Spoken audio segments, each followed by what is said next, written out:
आप देख रहे हैं विन न्यूज। चैनल को लाइक और सब्सक्राइब करें।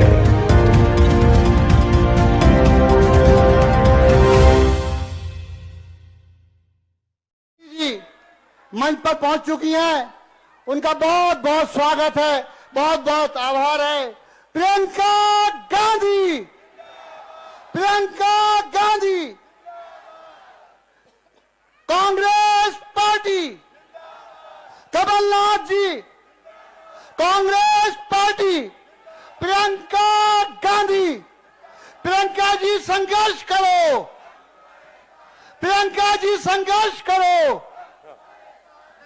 मैं हमारे शहर मंडला जिला कांग्रेस कमेटी के अध्यक्ष आदरणीय राकेश तिवारी जी से निवेदन करूंगा कि वो यहां उपस्थित हम सब की तरफ से हमारी जननेत्री श्रीमती प्रियंका गांधी जी का स्वागत करें। कांग्रेस अध्यक्ष आदरणीय राकेश तिवारी जी, हम सब जोरदार तालियों से अभिवादन कीजिए। हमारी जननेत्री हमारे बीच में उपस्थित है। इस तरफ और स्वागत के पश्चात हमारे बीच में हमारे मध्य प्रदेश कांग्रेस कमेटी के अध्यक्ष आदरणीय कमलनाथ जी उपस्थित हैं। मैं निवेदन करूंगा राकेश तिवारी जी से कि वो माननीय कमलनाथ जी का भी स्वागत तिरंगे से करेंगे। इसके बाद ज्यादा समय हम बीच में व्यतीत नहीं करेंगे। मैं निवेदन करना चाहूंगा हमारे बीच में हम सबके लाडले नेता आदरणीय ओंकार मरकाम जी उपस्थित हैं, वो आए और हमारे निवास के विधायक आदरणीय अशोक मस्कोले जी, उनसे निवेदन है कि 2 मिनट आकर वो भी हमारी जननेत्री के सामने आप सबको संबोधित करें। विधायक अशोक मस्कोले जी। धन्यवाद तरुण भैया। हम सब की नेता आदरणीय प्रियंका जी, हमारे जन जन के नेता आदरणीय कमलनाथ जी, गोविंद सिंह जी, हमारे सुरजेवाला जी, हमारे यहाँ पर उपस्थित सभी गणमान्य हमारे नेतागण, हमारे कार्यकर्ता साथी, मंचासीन, आप सभी को मैं मां नर्मदा की इस पावन भूमि गढ़ा गोंडवाना की भूमि पर मैं अभिनंदन करता हूं, स्वागत करता हूं। धना सभी का हिंदे सबको निवेदन किया कि इंदिरा मैया पोती प्रियंका गांधी जी अपना मंडल पावन भूमि ते वातानंद सबकुन से निवेदन किया कि कई ताली बजे सबकुन ने स्वागत की। हमारे जन जन के नेता आदरणीय कमलनाथ जी बीचते हिंदूर और अभी मत कई जोड़े किसी स्वागत की। मेरा आदरणीय कमलनाथ जी, प्रियंका गांधी जी, मेरा निवेदन है कि मैंने जो गोंडी भाषा में जो बात की है 8वीं अनुसूची में लेके हमारी इस भाषा को आप उद्धार करेंगे। हमारे यहाँ की समस्या है पलायन, विस्थापन और ये जो गरीबी का क्षेत्र है, यहाँ पर उद्योग के कोई स्थान नहीं है। मेरा निवेदन है कि इसके लिए स्पेशल कोई भी प्रोजेक्ट मंडला से आप शुरुआत करें ताकि हम अपने अच्छे क्षेत्र की जनता को हम अच्छा कर सके। धन्यवाद। जय हिंद, जय कांग्रेस। जरूर सरकार बनने पर इन बातों पे जरूर गौर किया जाएगा और इनको इम्प्लीमेंट भी किया जाएगा। मैं निवेदन करना चाहता हूं निवास के हमारे जहां ये सभा मां नर्मदा के तट पर हो रही है, स्थानीय विधायक आदरणीय नारायण पट्टा जी से कि वो भी आए, 2 मिनट में अपना संबोधन जरूर दें। बोलिए नर्मदा मैया की। आदिवासी समाज के जननायकों के वीरता, शौर्य और बलिदानों की भूमि एवं मां नर्मदा की गोद में बसी मेरी विधानसभा परिवार के ग्राम रामनगर में आदरणीय प्रियंका दीदी, हम सबके नेता मार्गदर्शक पिता तुल्य माननीय कमलनाथ जी, माननीय प्रभारी सुरजेवाला जी, हमारे नेता प्रतिपक्ष आदरणीय डॉक्टर गोविंद सिंह जी, मैं आप सब लोगों का अभिनंदन, स्वागत, वंदन करता हूं। दीदी, मैं आपको बताना चाहता हूं कि हमारे पिता तुल्य और भविष्य के मुख्यमंत्री आदरणीय कमलनाथ जी ने जब सरकार थी तो उन्होंने मेरे विधानसभा में वेटनरी कॉलेज की सौगात दी थी, जो स्वीकृत होने के बाद केवल संचालन के लिए बचा था, लेकिन भाजपा को हमारे आदिवासी समाज और समाज के लोगों से इतना नफरत है कि हमारे बच्चों के भविष्य से उस कॉलेज को 8 साल 4 साल बाद भी शुरू नहीं कर पाए। हमारे आदिवासी क्षेत्र के गांव में 24 घंटे बिजली नहीं होती है। आदरणीय कमलनाथ जी ने सब स्टेशन स्वीकृत किया था, लेकिन भाजपा वालों ने आज तक उसको स्वीकृति नहीं दी। मैं आप लोगों से निवेदन करना चाहता हूं कि ये एक ऐसा पवित्र स्थान है, हमारे गौड़ राजाओं का यहाँ पर राजमहल है, ये गढ़मंडला की राजधानी थी, ये हमारा पूरा आदिवासी ट्राइबल बेल्ट है। मैं आपका इस आदिवासी ट्राइबल बेल्ट में स्वागत, वंदन और अभिनंदन करता हूं और मां नर्मदा की पवित्र भूमि पर आपसे आग्रह करना चाहता हूं, ये सारे हमारे मंच के सामने बैठे हैं, ये सब संकल्प लेना चाहते हैं कि भारतीय जनता पार्टी की विदाई का समय आ चुका है, हम लोग माननीय कमलनाथ जी को मध्य प्रदेश में मुख्यमंत्री बनाएंगे। बहुत बहुत धन्यवाद। जय हिंद, जय भारत। बहुत बहुत धन्यवाद नारायण पट्टा जी। मैं आवाज देना चाहता हूं हमारे बीच में उपस्थित लोकप्रिय विधायक डिंडोरी के पूर्व मंत्री आदरणीय ओंकार मरकाम जी को कि वो आए और वो भी संबोधन दे। ओंकार मरकाम जी। नर्मदा मैया की, वीरांगना रानी दुर्गावती की, वीरांगना रानी दुर्गावती के पावन भूमि पर हमारे देश के आवाज और माता बहनों के वीरता के प्रतीक आदरणीय दीदी प्रियंका गांधी जी हमारे बीच में उपस्थित, हमारे आने वाले 17 तारीख के बाद 18 तारीख को मध्य प्रदेश के मुख्यमंत्री आदरणीय हमारे प्रिय नेता माननीय कमलनाथ जी, आदरणीय हमारे प्रभारी आदरणीय रणदीप सुरजेवाला जी, आदरणीय संजय कपूर साहब, आदरणीय नेता प्रतिपक्ष डॉक्टर गोविंद सिंह जी, आदरणीय सुरेश पचौरी जी, अरुण यादव जी, उपस्थित हमारे सभी सम्मानित नेता और गांव-गांव से आए हुए हमारे सभी सम्मानित कार्यकर्ता साथियों। दीदी, मैं सबसे पहले स्वर्गीय इंदिरा गांधी जी को धन्यवाद देना चाहता हूं। दीदी 1983 में रानी दुर्गावती जी के नाम से आपने जबलपुर का यूनिवर्सिटी को रानी दुर्गावती यूनिवर्सिटी बनाया। इसके लिए हमारा समाज, हमारे नेता स्वर्गीय इंदिरा जी के लिए कृतज्ञता व्यक्त करता है। दीदी, आज आपके बीच में मैं बताना चाहता हूं, जब से भारतीय जनता पार्टी सरकार में आई है, आदिवासियों के साथ अन्याय चरम सीमा पे है। हमारे बहन बेटियों के साथ बलात्कार करके, उनकी हत्या करके 10 फीट गड्ढे में गड़ाने का काम ये भाजपा के नेताओं ने किया। इन्होंने हमारे आदिवासी भाई के घर में घुस करके मार मार के उसको उनका जीवन खत्म करने का काम भाजपा ने किया। आदिवासी दिवस के दिन इन्होंने आदिवासियों पे गोली चला करके आदिवासियों पर अन्याय का काम भाजपा ने किया। आज हम आपके बीच में ये संकल्प लेना चाहते हैं कि पूरे आदिवासी भाजपा को हटाने के लिए तैयार है। बताओ, तैयार है? तैयार है? दीदी, मैं आपके बीच में बताना चाहता हूं, जब साहब ने और आपने मंत्री बनाया था, हमने आदिवासी दिवस का छुट्टी देने का काम किया। यह शिवराज सिंह ने बंद कर दिया। हमने हमारे जो चौगान है, जहां हेलीकॉप्टर उतरा है, वो 1 करोड़ रुपए का भवन आदरणीय कमलनाथ जी ने हमको आस्थान योजना बनाने के साथ शुरू किया था। हमारे गांव-गांव में जन्म पे 50 किलो, मृत्यु पे 1 कुंटल और हर गांव में 25,000 बर्तन देने का काम हमने शुरू किया था, जिसको बंद कर दिया। पर आपके आशीर्वाद से माननीय कमलनाथ जी के मुख्यमंत्री बनते ही वो योजना चालू हो जाएगा। तो मैं आपसे कहना चाहता हूं, आप सब लोगों को पूरी ताकत के साथ कांग्रेस के बटन को दबाना है और 17 तारीख नजदीक आ रहा है। जब तक बटन चू न करे, छोड़ना नहीं, कांग्रेस को जिताना है और माननीय कमलनाथ जी को मुख्यमंत्री बनाना है। आदरणीय दीदी का सभी आदिवासियों के तरफ से हृदय की गहराई से बधाई और फड़ा पेंता रानी दुर्गावती दायिता, राजा शंकर साह रघुनाथ साहता। बहुत बहुत धन्यवाद।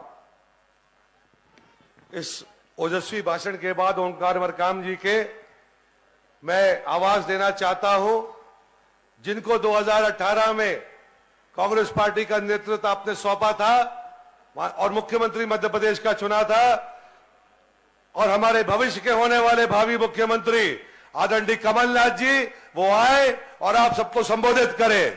Congress party, Congress party.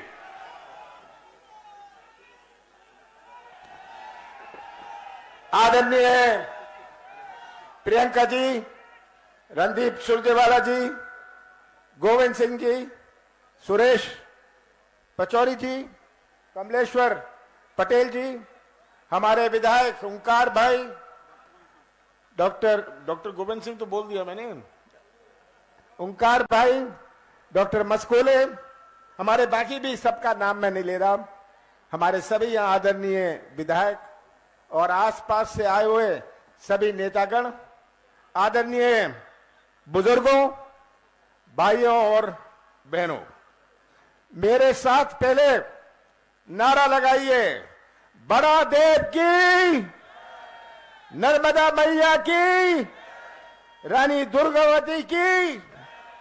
जल, जंगल और जमीन के यहां जो सब सच्चे साथी आदिवासी भाई बहन बैठे हैं, मैं आप सबको प्रणाम करता हूं। प्रियंका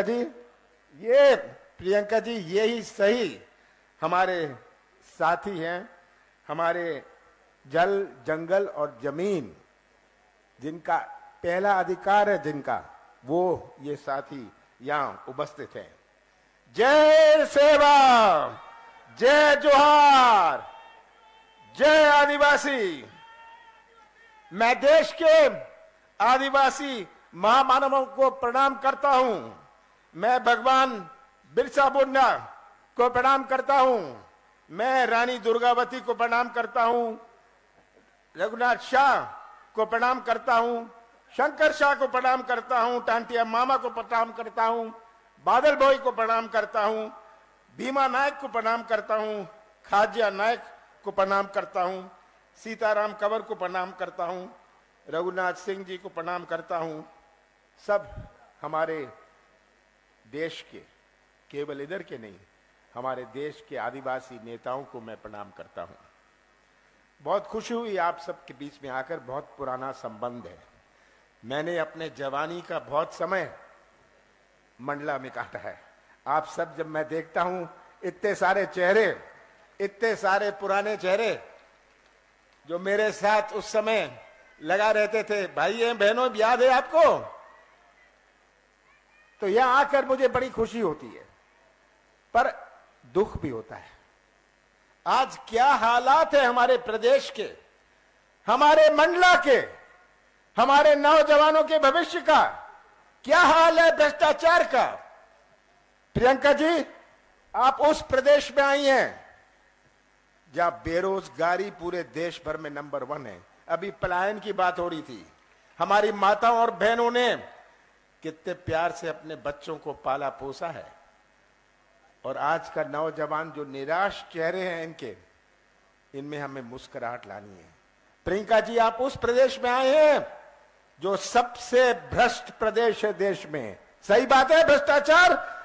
आप सब यहां बैठे हैं, आप भ्रष्टाचार के शिकार हैं या भ्रष्टाचार के गवाह हैं?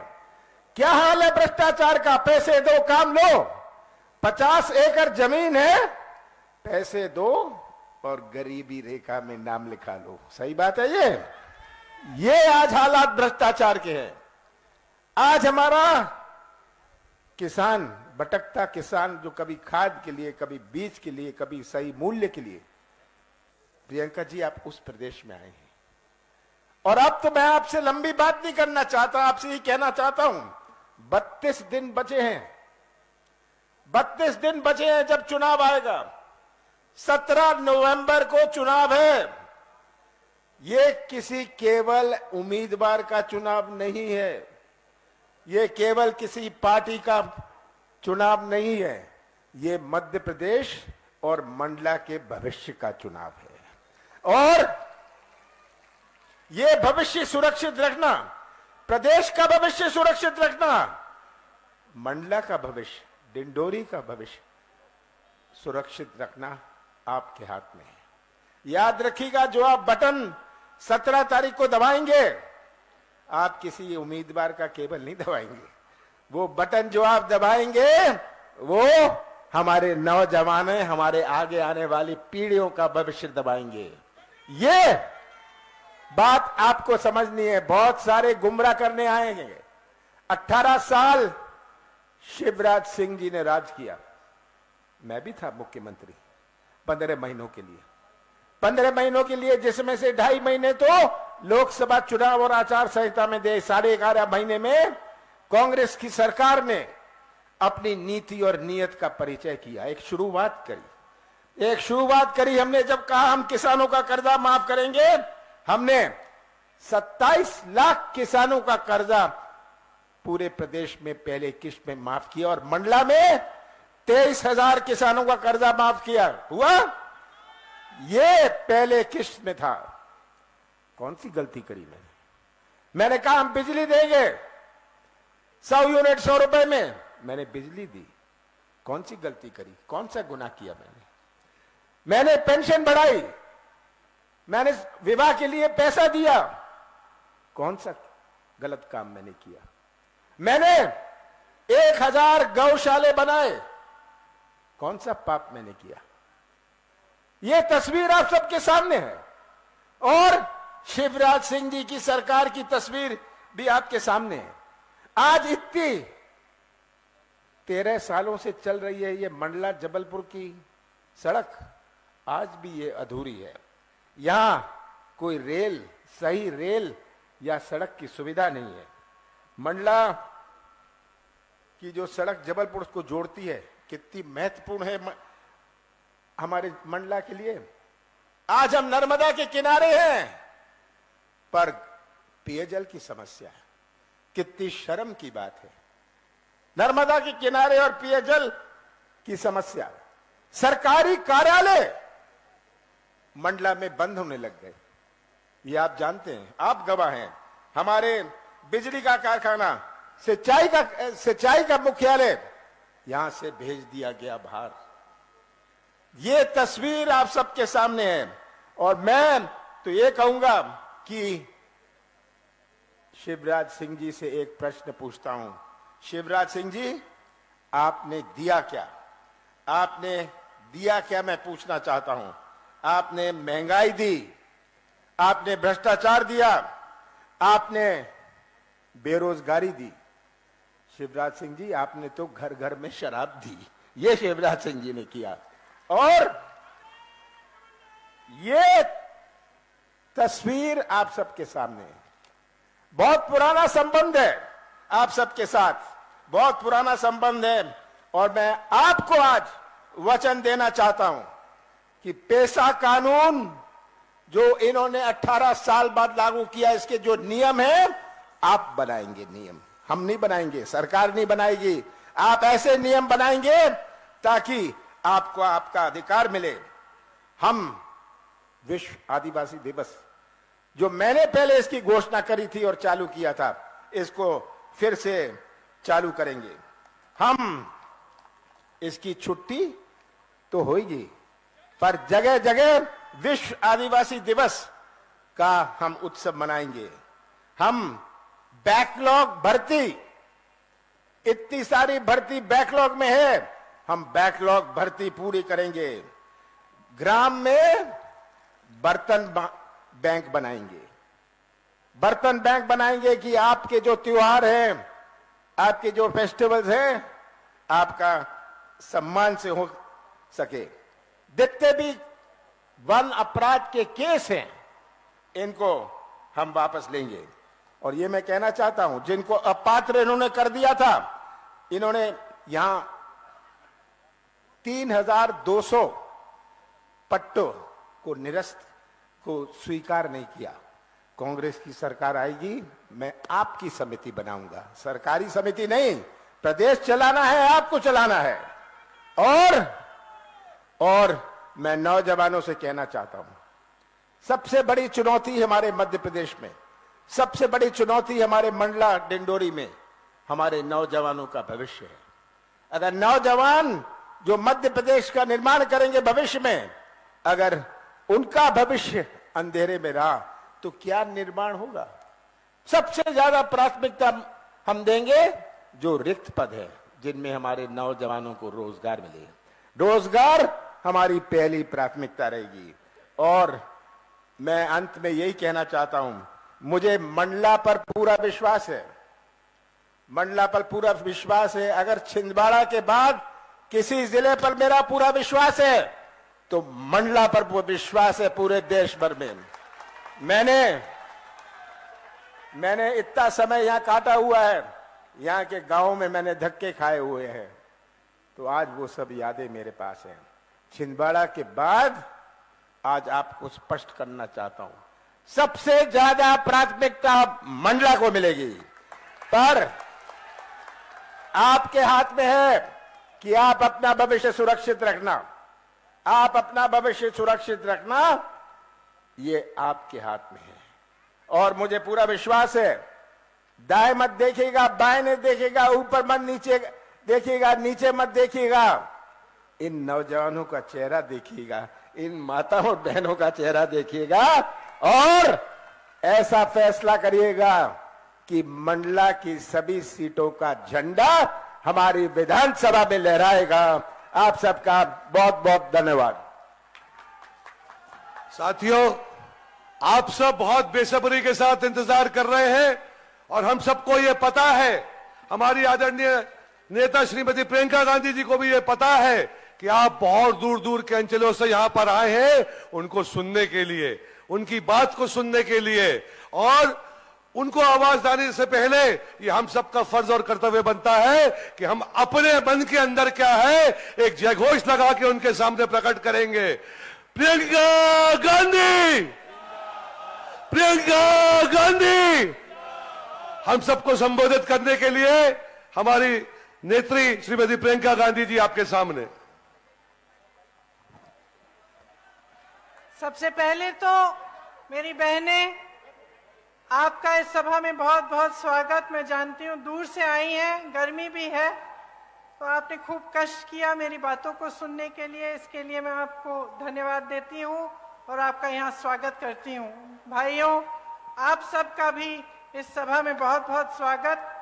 श्री कमलनाथ जी, श्री सुरजेवाला जी, श्री सुरेश पचौरी जी, डॉक्टर गोविंद सिंह जी, अरुण यादव जी, ओमकार सिंह मार्कम जी, श्री कमलेश्वर पटेल जी, श्री नीलांशु चतुर्वेदी जी, श्री नारायण पट्टा जी, अशोक मस्कोले जी, राकेश तिवारी जी, हीना कानवरे जी, श्री जयवर्धन सिंह जी, आप सबका भी और सारे सभी नेतागण, सभी कार्यकर्तागण, सभी कांग्रेस के पदाधिकारीगण का इस सभा में बहुत बहुत स्वागत।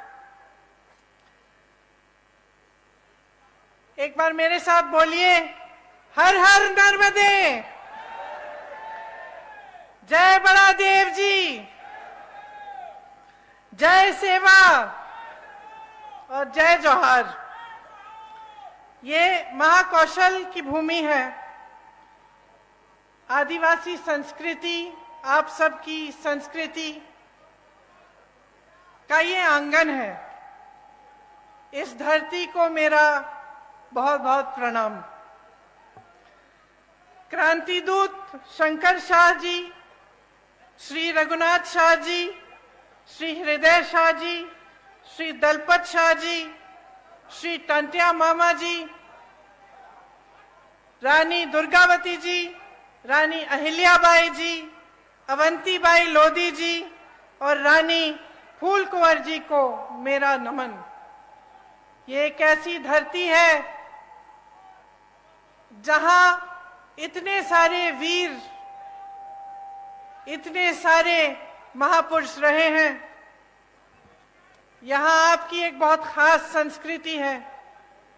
आते वक्त मैं सोच रही थी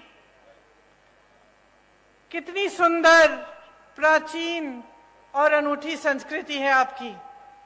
मुझे याद है मेरी दादी जी इंदिरा जी कहती थी कि दुनिया से सबसे बढ़िया संस्कृति है, क्योंकि इसमें आपको प्रकृति से प्रेम सिखाया जाता है, आपको प्रकृति की सुरक्षा करना सिखाया जाता है, प्रकृति की पूजा करना सिखाया जाता है और प्रकृति पर निर्भर आप एक सादा जीवन जीते हैं, अथक मेहनत करते हैं, परिश्रम करते हैं, कर्मठता के आपके असूल हैं और पारंपरिक हुनर और कौशल के सहारे आप अपना जीवन चलाते हैं। साथ साथ प्रकृति को आप समृद्ध रखते हैं और मजबूत रखते हैं। देखिए, मैं अभी मणिया चौगान में गई थी, वहां पे मैंने पहली बार देखा ऐसी जगह को और आप सबकी श्रद्धा उस जगह से जुड़ी है, वहां पे आपकी आस्था जुड़ी है, आदिवासी आस्था के गौरव का केंद्र है। मैं वहां गई तो मुझे बताया गया कि जो आपकी पगड़ी है इससे आपका सम्मान जुड़ा हुआ है। मुझे बताया गया कि अगर कोई ऐसी बात होती है, मान लो किसी से ऋण ले लिया, चुका नहीं पा रहे हैं, तो आप पगड़ी रख के जाते हैं। तो ये बात मेरे मन में आई कि जब हम यहाँ चुनाव के समय आते हैं और हम आप सबसे बड़े बड़े वादे करके जाते हैं और कहते हैं कि हम ये करेंगे, घोषणाएं करते हैं, तो एक तरह से हम अपनी पगड़ी आपके सामने रखते हैं।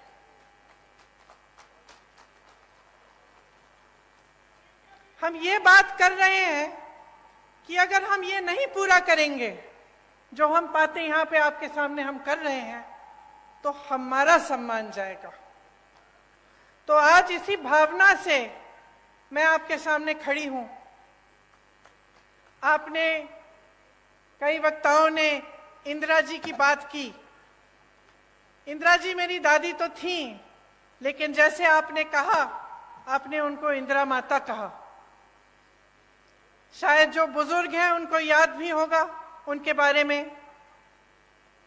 तो आप सब अगर आज यहां मेरी बातों को सुनने आए हैं तो उसमें ये बात भी है कि मैं उनकी पोती हूं, मेरी शक्ल थोड़ी बहुत उनसे मिलती जुलती है, तो मुझे देखने के लिए आप आए हैं, मैं जानती हूं। लेकिन एक बहुत गहरी बात भी है जो सिर्फ मेरी शक्ल उनकी पोती होने के नाते नहीं है, और वो गहरी बात ये है कि आपको इंदिरा जी में भरोसा था। भरोसा इसलिए था क्योंकि इंदिरा जी ने आपके लिए काम करके दिखाया। आप उनको माता कहते थे तो इसलिए कहते थे कि आपकी श्रद्धा उनसे भी जुड़ी हुई थी। और मेरे लिए ये एक बहुत बड़ी जिम्मेदारी है, एक बहुत बड़ी जिम्मेदारी है कि आज मैं यहाँ आपके सामने खड़ी हूँ। आपने मेरी दादी जी को माता जी माना, और मैं यहाँ खड़े होकर आपके सामने कुछ बातें कर रही हूँ, तो ये मेरी जिम्मेदारी बनती है कि मैं जो बात कहूँ आपसे वो सच बात हो, वो सही बात हो, और वो आपके लिए ही बात हो, जो आपको आगे बढ़ा पाए, और जो काम इंदिरा जी ने शुरू किया था उसको आगे बढ़ाने वाली बात हो। आपको याद होगा कि इंदिरा जी ने आपको पट्टे दिलवाए थे, याद है कि नहीं? याद है। किस भावना से दिलवाए? इसी भावना से दिलवाए कि ये आपकी जमीन है, ये आपका सम्मान है, ये आपसे जुड़ी हुई बातें हैं, और आपको पूरी तरह से की शक्ति आपके हाथों में मिलनी चाहिए। कांग्रेस पार्टी की यही परंपरा रही है, यही असूल रहे हैं, और हम चाहते हैं कि जो संपत्ति है देश की, प्रदेश की, आपके जिले की, ये संपत्ति आपके हाथों में जाए। हम चाहते हैं कि आप मजबूत बने, आपकी शक्ति आपको मिले। और जब आप यहाँ पे चुनाव के बारे में बातें सुनने आते हैं, मेरी भी, अनेक अलग अलग पार्टियों के नेताओं की, तो आप हमेशा एक बात को अपने ध्यान में रखिए कि क्या ये लोग आपकी शक्ति आपके हाथों में देंगे कि नहीं देंगे। अब कांग्रेस की जो परंपरा रही है उसको आप देखिए। आपके लिए वन अधिकार का कानून लाया गया ताकि वन पर सबसे पहले आपका अधिकार बने, क्योंकि यही आपकी मूल संस्कृति रही है और एक तरह से मनुष्यता की मूल संस्कृति रही है। तो इसको बचाने के लिए और मजबूत पर करने के लिए आपको वन का अधिकार दिया गया था। जो भी नेता यहाँ आता है, मैं जानती हूँ ये 3 शब्द बोल के जरूर जाता होगा, जल, जंगल और जमीन, है कि नहीं? बोलते हैं ना। लेकिन इसके नीचे क्या अर्थ है, इसको समझना बहुत जरूरी है। क्या नेता गहराई से बोल रहा है या आपके सामने एक जुमला बना के छोड़ दिया है?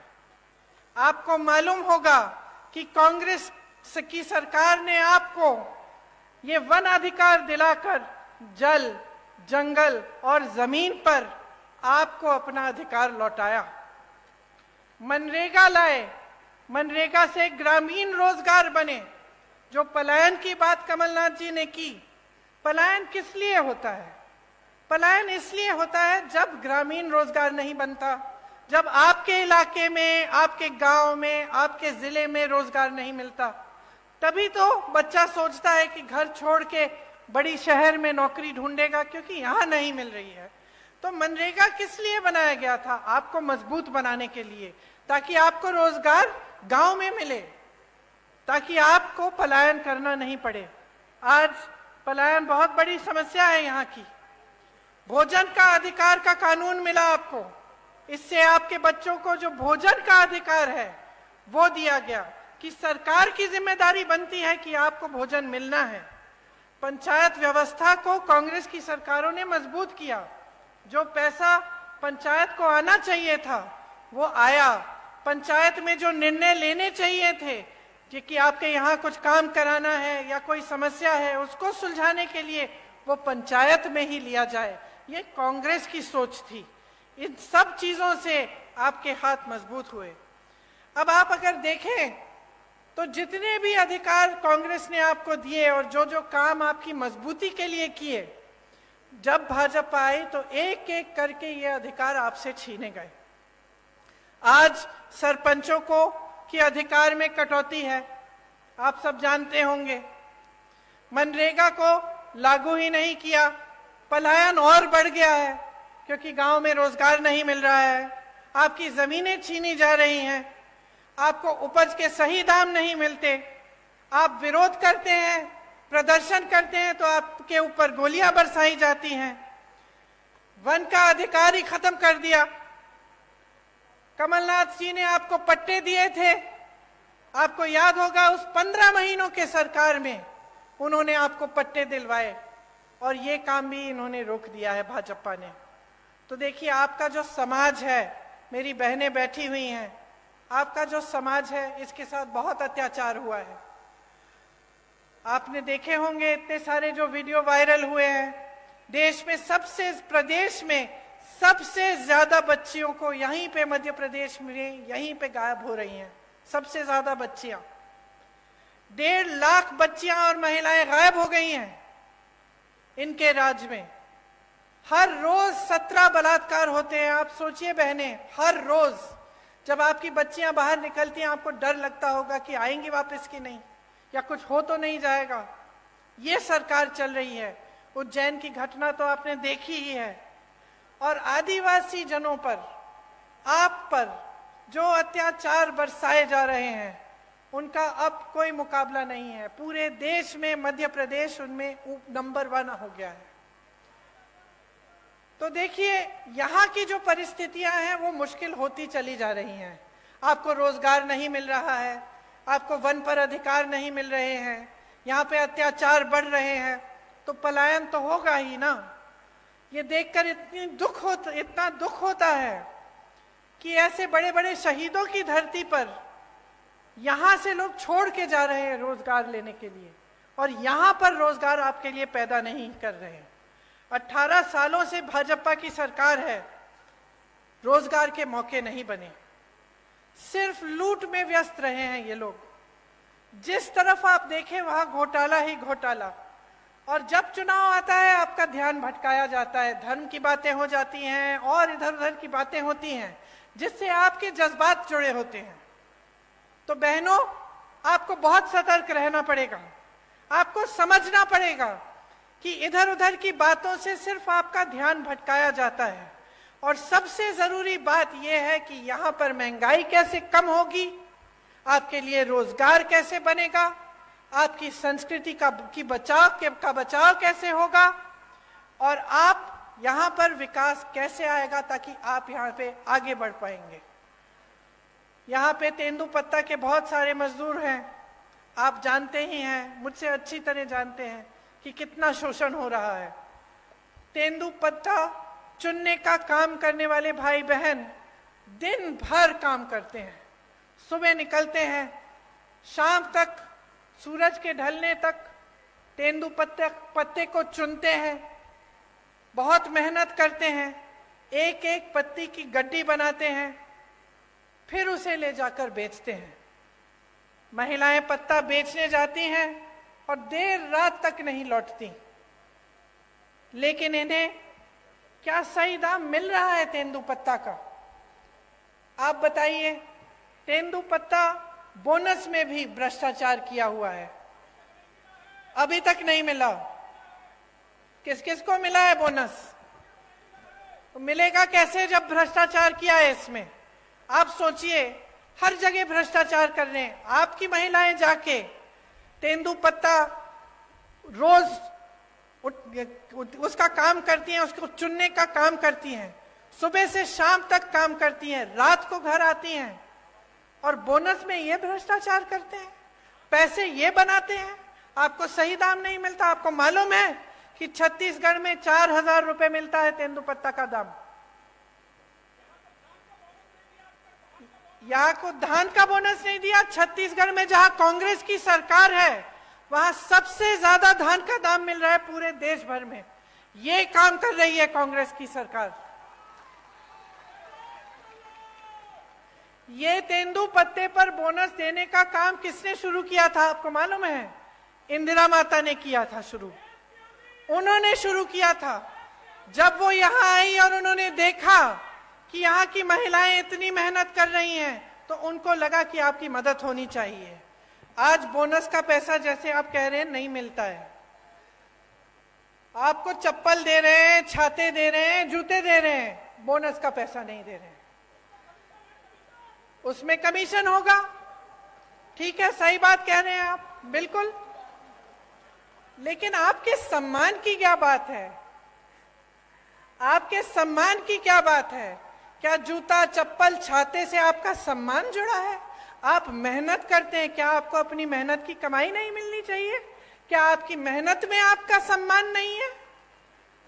तो ये जो है, ये सोच है ना, इसी के बारे में आपको बताना चाहती हूं।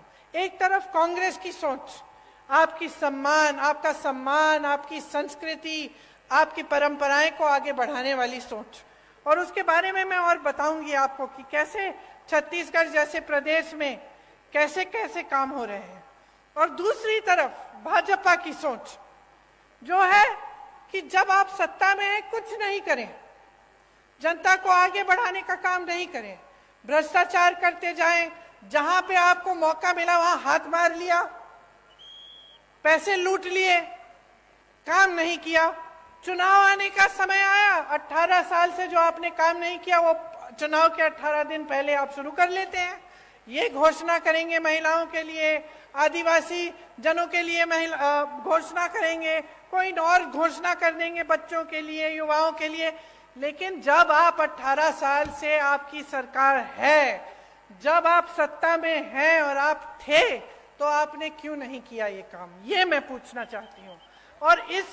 और मैं चाहती हूं कि आप सबका ध्यान इसी तरफ आकर्षित हो। आपको आपकी सम्मान की कमाई मिलनी चाहिए। ये जो इन्होंने चप्पल, जूते, छातों की बात की है ना, इसको बंद कराइए। देखिए, थोक में खरीदते हैं, आपको एक जोड़ी चप्पल पकड़ा देते हैं, आपका कौन सा साइज है नहीं है वो भी नहीं मालूम, ऐसे ही पकड़ा देते हैं और सोचते हैं कि ये चप्पल, ये जूते, ये छाते आपको पकड़ाने से आप चुप हो जाएंगे और अपना बोनस नहीं मांगेंगे। इतना भी आदर नहीं करते आपकी मेहनत का। ये आपकी मेहनत की कमाई है, आपका अधिकार है। आपको बोनस मिलना चाहिए और आपको तेंदुपत्ता का सही दाम मिलना चाहिए। अब मैंने छत्तीसगढ़ की बात की। मैंने छत्तीसगढ़ की इसलिए बात की, बहनों सुन लो, क्योंकि छत्तीसगढ़ में कांग्रेस की सरकार है।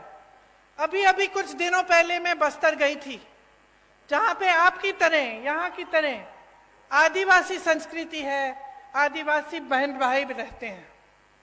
तो वहां जो कांग्रेस की सरकार है, सबसे पहले तो आज के दिन तेंदुपत्ता के लिए वहां पे 4,000 रुपए मिल रहे हैं पर बोरा, प्रति बोरा।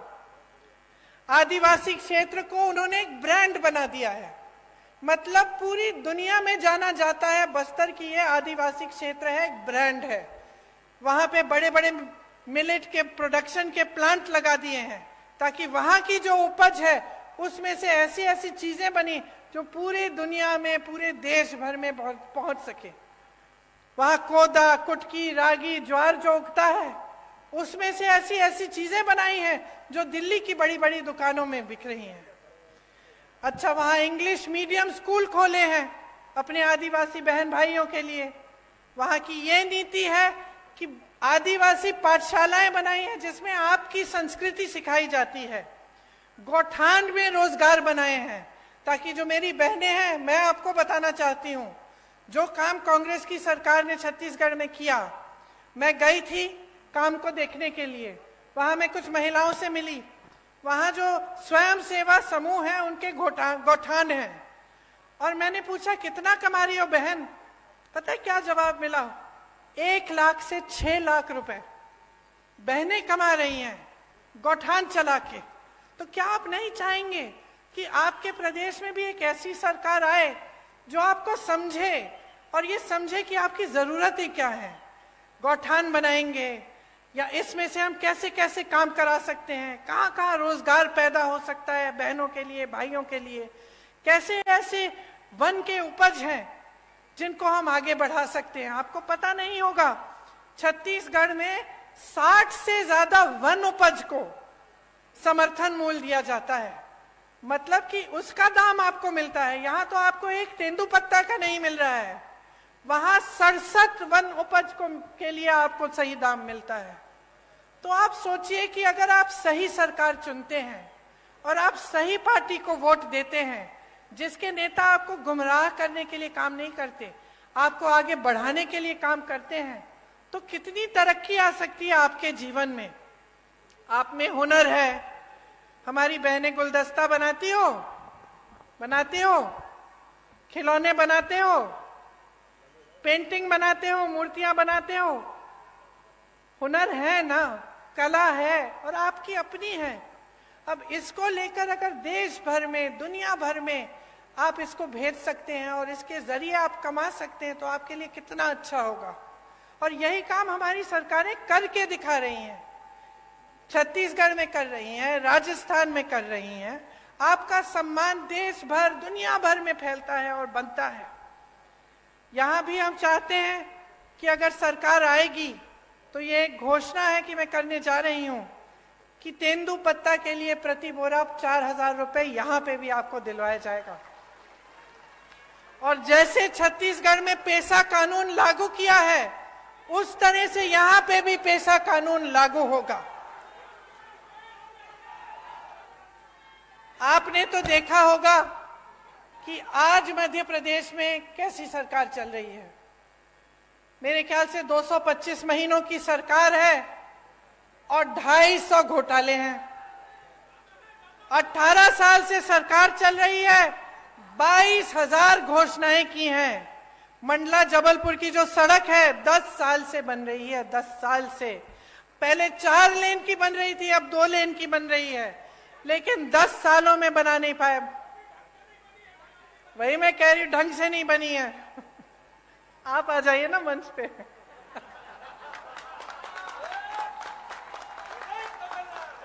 मुझे बताते रहिए। यहाँ की सड़क की तो ये स्थिति है कि गडकरी जी जो मंत्री हैं, जो सड़क बनवाते हैं, उनको आकर माफी मांगनी पड़ी आपके सामने। ये बात है, आप सोचिए। इतने सारे घोटाले, बच्चों के पोषण में घोटाला, मिड डे मील में घोटाला, सर्व शिक्षा अभियान में घोटाला, स्कॉलरशिप में घोटाला, भर्ती परीक्षाओं में घोटाला, तो बच्चों का भविष्य क्या है? आप बताइए बहन, आप ऐसे कर रही हैं, क्या भविष्य है? आप अपनी बच्चों के लिए मेहनत करती हैं कि नहीं? मेहनत करती हैं, मेहनत से उनका पालन पोषण करती हैं। तमाम दुनिया भर की समस्याएं होती है, लेकिन माँ बाप क्या चाहते हैं कि बच्चों की परवरिश ठीक ढंग से हो, बच्चे आगे बढ़े। लेकिन आपको अंधकार ही अंधकार दिख रहा है। जब आपके स्कूल में पोषण पर घोटाला हो रहा है, जब स्कॉलरशिप पे घोटाला है, जब भर्ती की परीक्षाओं में घोटाला है, तो बेचारा नौजवान करे क्या? स्कूल करता है, पढ़ाई करता है, अच्छे अच्छे अंक भी लाता है, आगे जाकर फीस भरता है, ट्यूशन करेगा, भर्ती परीक्षा के लिए तैयारी करेगा बेचारा। माँ बाप कभी कभी घर से बाहर भी भेज देते हैं, दूर कहीं पे ट्यूशन सेंटर में, किसी शहर के अंदर की, जा बेटा पढ़ ले, अच्छा भविष्य बनेगा। और फिर क्या होता है? उसमें घोटाला हो जाता है, हर स्तर पर घोटाला। तो बेचारा परीक्षा देता है, परीक्षा में पास भी हो जाता है, लेकिन नियुक्ति नहीं होती, क्योंकि घोटाला हो जाता है, सब कुछ बंद हो जाता है। तो जब अगली पीढ़ी, आने वाली पीढ़ी के लिए भी कुछ भविष्य में दिख नहीं रहा है, उम्मीद ही नहीं रही, तो आगे कैसे बढ़ पाओगे? आपका विकास कैसे हो पाएगा? सबसे बड़ा व्यापम का जो घोटाला हुआ यहाँ, पता नहीं कितने लोग मर गए उसमें, किसी ने इंक्वायरी, जांच तक भी नहीं कराई, और वही सरकार चली जा रही है। मां नर्मदा पे घोटाला, महाकाल में घोटाला, मंदिर में जो मूर्तियां लगाई हैं उस पर भी घोटाला। तो थक नहीं गए हो आप? थक गए हो ना? क्योंकि आखिर देखिए, जो नेता होते हैं, राजनीति में आते हैं, किस लिए आते हैं? ज्यादातर तो ये भावना रख के आते हैं कि कुछ सेवा करेंगे, आपको आगे बढ़ाएंगे, और आपको भी उनसे कुछ उम्मीद रहती है कि ठीक है, ये मेरे गांव का एक नेता है, हमें मेरे करेगा, है कि नहीं? लेकिन जब आपको दिखता है कि चाहे कुछ भी मंच पे आकर कुछ भी कह रहे हैं, आपको कुछ भी कहानियां सुना रहे हैं, लेकिन सच्चाई इनकी कुछ और है। जब आपको दिख रहा है कि सालों से, 10 सालों से आपकी सड़क नहीं बन पा रही है, जब आपको दिख रहा है कि यहाँ नर्मदा मैया में घोटाला हो रहा है, आपके बच्चे आगे बढ़ नहीं पा रहे हैं, यहाँ से पलायन करके चले जा रहे हैं बड़े बड़े शहरों में भटकते हुए नौकरी ढूंढने के लिए, तो क्या आप नहीं सोचते कि बहुत हो गया है, कि अब सरकार बदलने का समय आ गया है? जिन्होंने भ्रष्टाचार किया है उनको सबक सिखाने का समय आ गया है, और एक ऐसी सरकार लाने का समय आ गया है जो आपके लिए काम करे। मैं तो ये भी नहीं कह रही हूं कि मेरी बातों पर चलो, अपना अनुभव होगा ना आपका। अब आप बताओ, आपके जीवन में तरक्की आई है क्या इन सालों में? जो छोटे दुकानदार हैं, छोटे उद्योगपति हैं, क्या आपका बिजनेस बढ़ा है? नहीं बढ़ा। जो किसान बैठे हैं, उनकी खेती, क्या उससे खेती से उम्मीद रख सकते हैं कि उनको सहायता मिलेगी सरकार की, कि रोजगार बनेंगे और मजबूत, कि कमाई अच्छी होगी? क्या उम्मीद रखते हो आप? और महंगाई कितनी बढ़ी है, आप बताओ। महंगाई को कम करने का काम किया है इन्होंने? नहीं किया। आज देखिए क्या कह रहे हैं आपको, कि आपको सिलेंडर देंगे 500 रुपए में, कह रहे हैं। अच्छा बहनों, आप में से कितनों के नाम में सिलेंडर है आज? नहीं है ना? परिवार के नाम में होगा सिलेंडर। अब जब आप सिलेंडर लेने जाती हैं तो क्या होता है? आप सोचती हैं कि चलिए अपने नाम में बदलवा दें, क्योंकि उन्होंने कहा है सिर्फ महिलाओं को मिलेगा। आप सोचती हैं कि चलो परिवार का सिलेंडर है, अपने नाम में डलवा दें। और जब डलवाने के लिए जाते हैं तो कितना मांगते हैं आपसे? 4000 रुपए। तो पहले कहते हैं कि आपको मुफ्त में से, मतलब आपको 500 रुपए में सिलेंडर दे रहे हैं। ठीक है, उनको अच्छी तरह मालूम है कि ज्यादातर परिवारों का सिलेंडर महिलाओं के नाम नहीं है। फिर आप जब बदलने जाते हैं तो आपसे 4000 रुपए मांगते हैं। और इसके ऊपर भी सोचिए, देखिए कांग्रेस की जब सरकार थी आपको 60 रुपए में राशन मिलता था कि नहीं मिलता था, और 425 रुपए में सिलेंडर मिलता था। इसका मतलब है कि 485 रुपए में आपको राशन भी मिल जाता था, सिलेंडर भी मिल जाता था। सच बात है। अब इन्होंने आपसे कहा कि चलो सिलेंडर हम आपको 500 में दे देते हैं, राशन आपको मुफ्त दे रहे हैं, ठीक है। और सिलेंडर आज तक, जब तक इन्होंने 500 की बात की, इतने सालों से इनकी सरकार चल रही थी, तो आपको कितने का मिलता था? 1125 रुपए का। तो हम दे रहे थे आपको 485 रुपए में सिलेंडर और राशन। इनके मुफ्त के राशन के साथ आपको 1125 में सिलेंडर मिल रहा था। तो नुकसान किसका हो रहा था? तो इन्होंने तो मार्केटिंग अच्छी कर ली, अभी भी कर रहे हैं। महिलाओं को 500 में सिलेंडर मिल जाएगा, मुफ्त में आपको राशन मिल रहा है, लेकिन असलियत क्या है इसको पहचानो। नुकसान अभी भी आपका हो रहा है। देखिए, आपके बच्चे बीमार पड़ते हैं, दवाई खरीदनी पड़ती है, दुकान जाते हो, महंगी महंगी दवाइयां, दवाई पे जीएसटी है।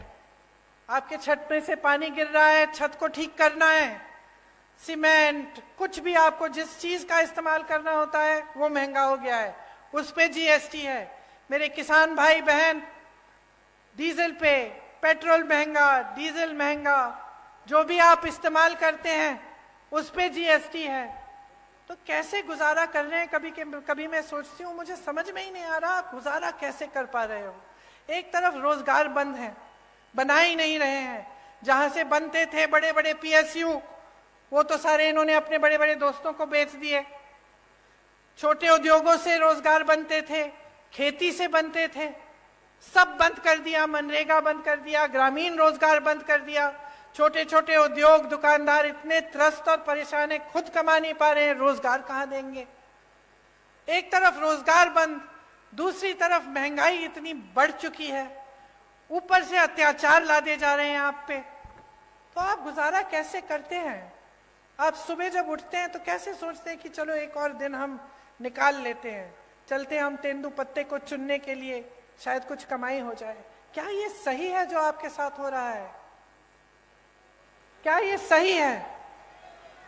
जोर से बोलो। सही नहीं है, क्योंकि हम सब जो यहां खड़े हैं आपकी वजह से खड़े हैं। जितने भी नेता हैं, हमारी पार्टी के हों, किसी और पार्टी के हों, उनको बनाने वाले आप हैं। आप सत्ता नहीं दोगे ना, आप वोट नहीं दोगे, तो हिम्मत है किसी की इस स्टेज पे आने की, इस मंच पे खड़े होने की? तो शक्ति किसकी है? जोर से बोलो, शक्ति किसकी है? वोट किसका है? तो इस्तेमाल करो इस शक्ति को। आंख मत बंद करो, जागरूक बनो, अपनी शक्ति को समझो, इसे पहचानो। ये जो खेल खेले जाते हैं आपके साथ, इनको देखो, कितने पद खाली हैं इस सरकार में। आप कहीं भी किसी भी स्तर पर देखिए, पद खाली पड़े हैं, लेकिन यहाँ के नौजवान बेरोजगार हैं। क्यों? पद पड़े में पद दो, भरो उनको।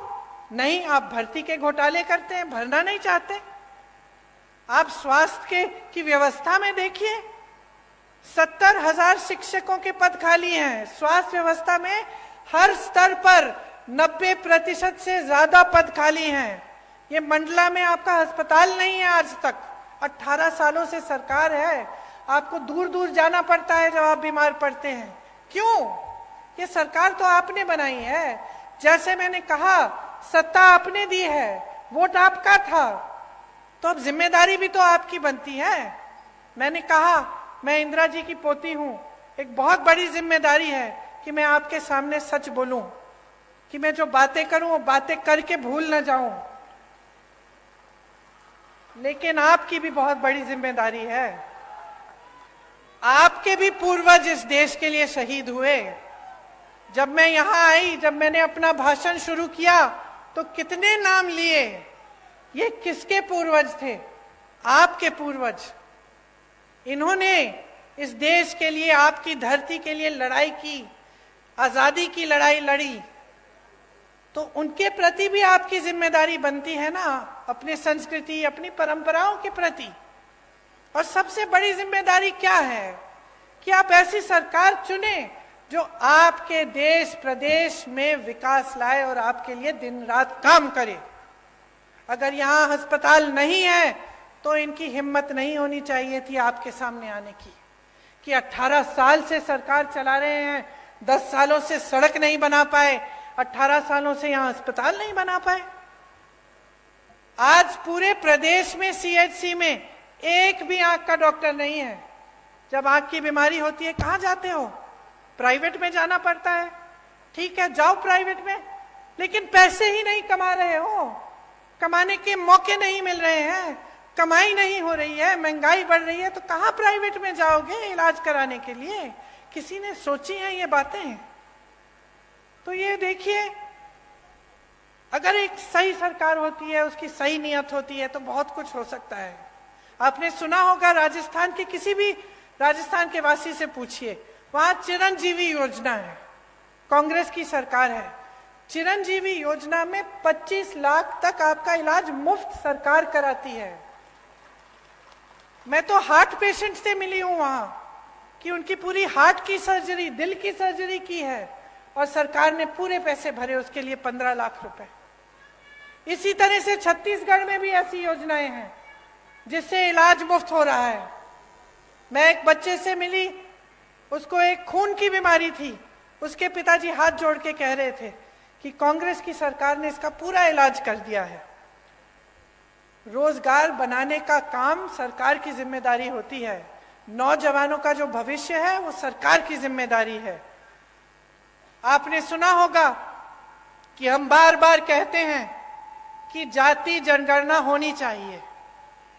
इससे पता चलेगा कि ओबीसी के कितने लोग हैं, दलित के कितने लोग हैं, अनुसूचित जनजाति के कितने लोग हैं इस देश में। और आप सोचिए कि भाजपा की जो देश में केंद्र में सरकार है, इसके बारे में बात नहीं करना चाहती। अरे हम तो यही कह रहे हैं कि गिनती तो करो। हम ये मांग कर रहे हैं कि गिनती करो, हमें बताओ। आप सोचो, आपका बड़ा परिवार है, बड़ा घर है, बड़ा परिवार है, बहुत सारे बच्चे हैं। अगर आपको मालूम ही नहीं कि कितने लड़के हैं, कितनी लड़कियां हैं, कितने बच्चे स्कूल जाने लायक हैं, कितने बड़े हैं, छोटे हैं, तो आपको ये जो गिनती है ये करनी जरूरी होती है कि नहीं होती है? कि आप जा रहे हो दुकान, कुछ खरीदना चाहते हो उनके लिए, तो जानना तो जरूरी है ना कि बहुत बड़ा परिवार है भाई, वो चाचा जी के 3 बच्चे हैं और मामा जी के 4 बच्चे हैं। जरूरी है कि नहीं? घर में जरूरी होता है अगर बड़ा परिवार होता है या बड़ा गांव होता है। अब हम कह रहे हैं देश में गिनती करो, हमें बताओ पिछड़ी जाति के कितने हैं, अनुसूचित जाति के कितने हैं, दलित कितने हैं, अनुसूचित जनजाति के कितने हैं। गिनती करो, तभी हमें पता चलेगा कि इनके साथ सही न्याय हो रहा है कि नहीं हो रहा है। क्योंकि आज न्याय नहीं हो रहा है। बिहार में ये गिनती की गई जिसे जनगणना कहते हैं, क्या पता चला? 84% लोग ओबीसी, दलित और अनुसूचित जनजाति के हैं, ये पता चला। अब जब देखा कि पद कितने कितने लोगों के पास है, बड़े बड़े पद, चाहे अधिकारी हो चाहे किसी भी क्षेत्र में हो, तो पता चला कि कहीं नहीं है। जिन लोगों की आबादी ज्यादा है उनको पद नहीं मिल रहे हैं, उनको मौके नहीं मिल रहे हैं। तो जब हम कहते हैं कि जाति जनगणना करो, हम सिर्फ ये कह रहे हैं कि भाई गिनती करो ताकि न्याय हो सके, ताकि जितने ओबीसी हैं उनको न्याय मिल सके, जितने अनुसूचित जनजाति के लोग हैं उनको न्याय मिल सके। जब हम नौकरियों की बात करते हैं, रोजगार की बात करते हैं, आरक्षण की बात करते हैं, तो ये सब हो सके। लेकिन ये सरकार इतना भी नहीं करना चाहती। ये इतना भी नहीं करना चाहते। कहते हैं कि हम ये कह रहे हैं क्योंकि हम जनता और समाज को बांटना चाहते हैं, इसलिए। लेकिन हम इसलिए कह रहे हैं क्योंकि हम न्याय दिलवाना चाहते हैं, और ये इसलिए नहीं कर रहे हैं क्योंकि ये न्याय नहीं दिलवाना चाहते हैं। आज किसान परेशान है, यहाँ के मेरी आदिवासी बहन भाई परेशान हैं, नौजवान परेशान हैं। तो आप सोच समझ के अपना वोट डालिए। क्योंकि इस वोट से आपके अगले 5 साल तय होंगे। आपके बच्चों का भविष्य क्या होने वाला है वो तय होगा।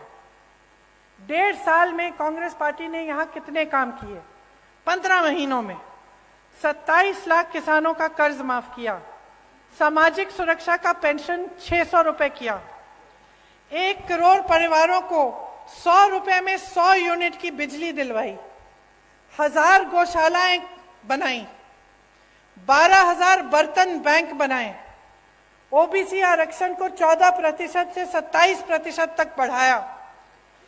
कांग्रेस की सरकार आपके लिए काम करके दिखाती है।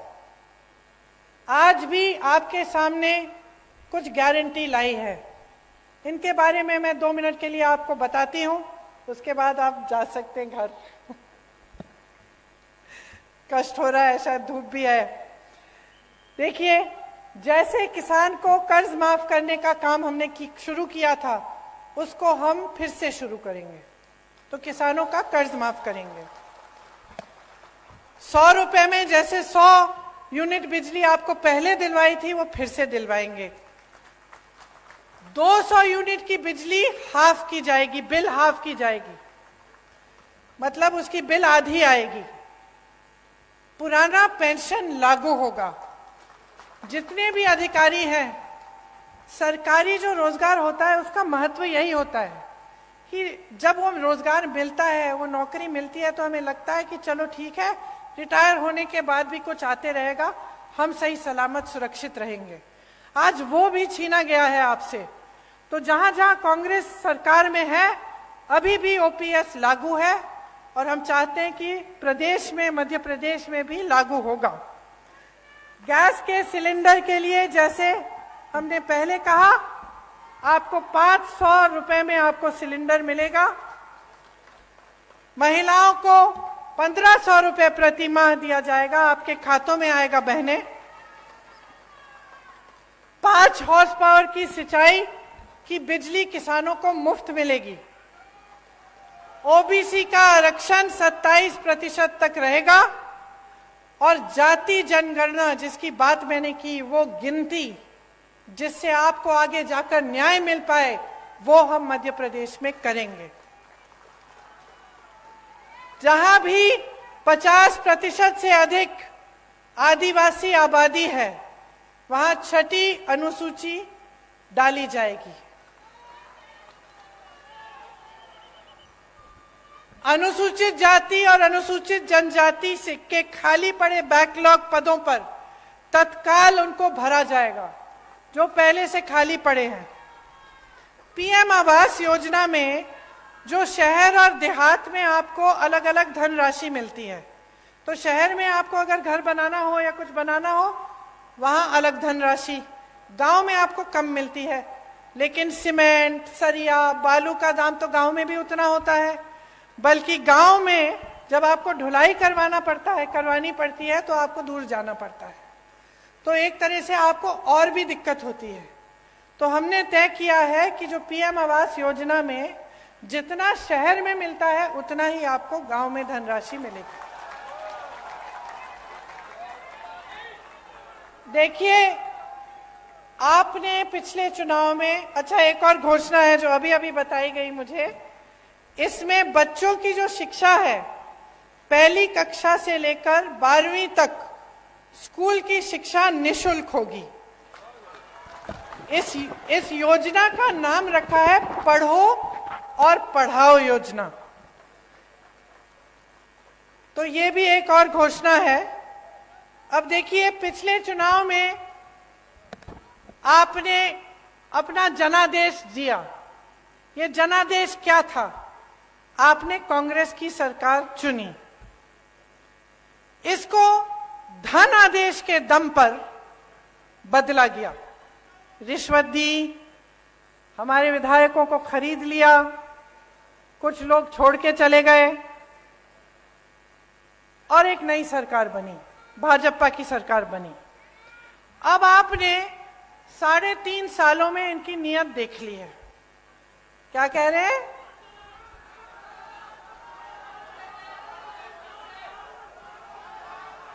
सुनाई नहीं दे रहा ठीक से, मुझे बताइए। हाँ जी कमलनाथ जी आइए। आप सब जानते हैं कि कांग्रेस की सरकार किसानों की हितैषी है। मैं यहां नहीं बोल रहा, पर मैं आपको एक आश्वासन दे सकता हूं कि आप निराश नहीं होंगे।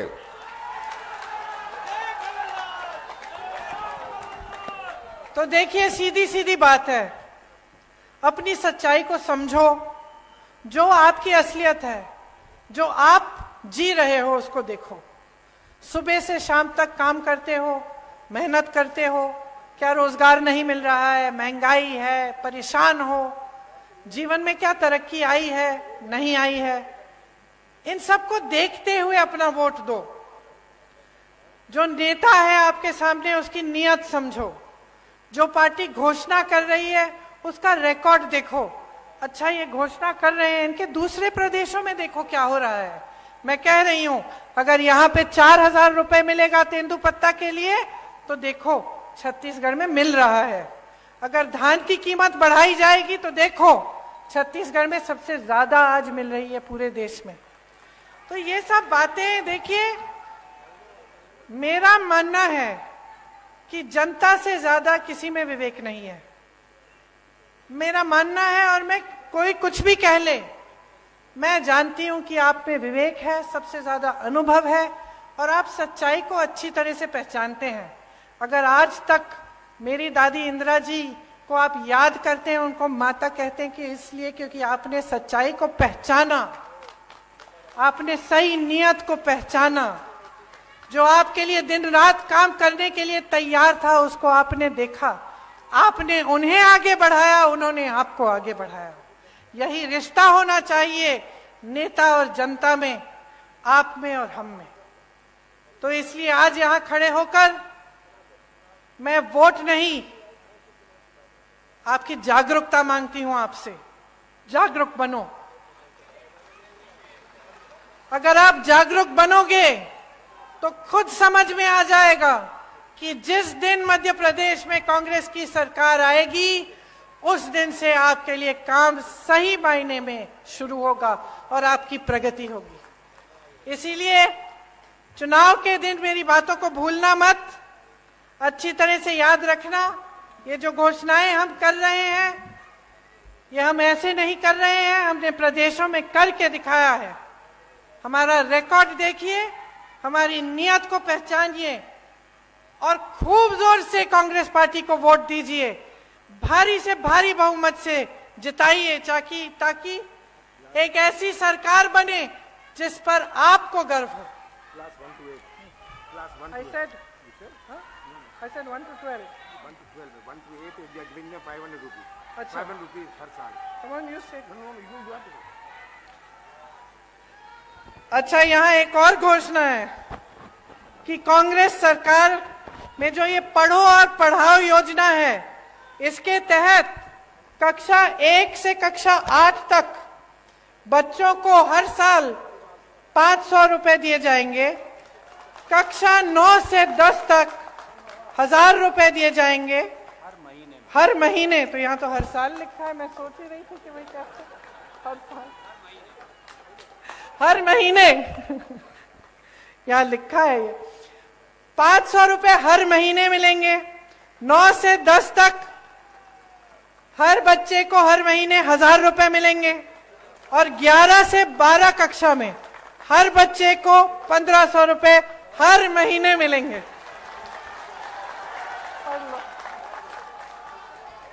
अच्छा एक बार मेरे साथ कहिए, जय हिंद, जय हिंद, जय हिंद। धन्यवाद।